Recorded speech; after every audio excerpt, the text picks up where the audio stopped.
வணக்கம். ஆகாஷ்வாணி புதுச்சேரி செய்தி சுருக்கம் வாசிப்பவர் சரவணகுமார். நாட்டின் 77வது குடியரசு தின விழா நாளை நடைபெறவுள்ள நிலையில் நாட்டு மக்களுக்கு குடியரசுத் தலைவர் திருமதி திரௌபதி முர்மு இன்றிரவு உரை நிகழ்த்தினார்.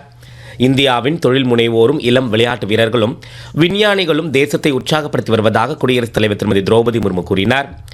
உலகின் மிகப்பெரிய இளைஞர்களை கொண்ட நாடு இந்தியா என்றும் அதன் இளைஞர்கள் மகத்தான திறமைகளை கொண்டுள்ளனர் என்றும் அவர் தெரிவித்தார். நாட்டின் ஏராளமான இளைஞர்கள் சுயதொழில் மூலம் வெற்றியின் அற்புதமான நிகழ்வுகளை வழங்கி வருவதாகவும் அவர் கூறினார். உலகளாவிய அளவில் நிச்சயமற்ற தன்மைகள் இருந்தபோதும் இந்தியா தொடர்ச்சியான பொருளாதார வளர்ச்சியை பதிவு செய்து வருவதாகவும் குடியரசுத் தலைவர் தமது உரையில் தெரிவித்தார்.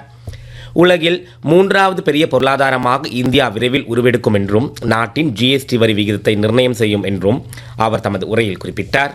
சிறு தானியங்களின் மீதான ஆர்வம் நாடு முழுவதும் தற்போது அதிகரிக்க தொடங்கியுள்ளதாக பிரதமர் திரு நரேந்திர மோடி தெரிவித்துள்ளார். இன்று அவர் அகில இந்திய வானொலி மூலம் மனதின் குரல் நிகழ்ச்சியில் உரையாற்றுகையில் இவ்வாறு தெரிவித்தார்.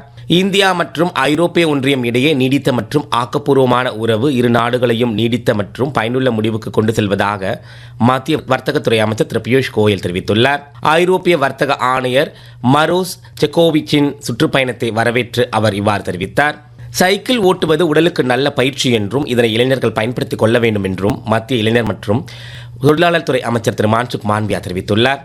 தேசிய வாக்காளர் தினத்தையொட்டி காரைக்காலில் நடைபெற்ற நிகழ்ச்சியில் தேசிய வாக்காளர் தின விழிப்புணர்வு சைக்கிள் பேரணியை அவர் இன்று தொடங்கி வைத்து இவ்வாறு பேசினார். புதுடெல்லியில் நாளை நடைபெறும் 77வது குடியரசு தின விழாவில் மத்திய அரசின் பத்மஸ்ரீ விருது புதுச்சேரி பூர்ணாங்குப்பத்தைச் சேர்ந்த கிராமிய கலைஞர் திரு பழனிவேலுக்கு வழங்கப்பட உள்ளது. இத்திருந்த செய்தி சுருக்கம் நிறைவு பெறுகிறது.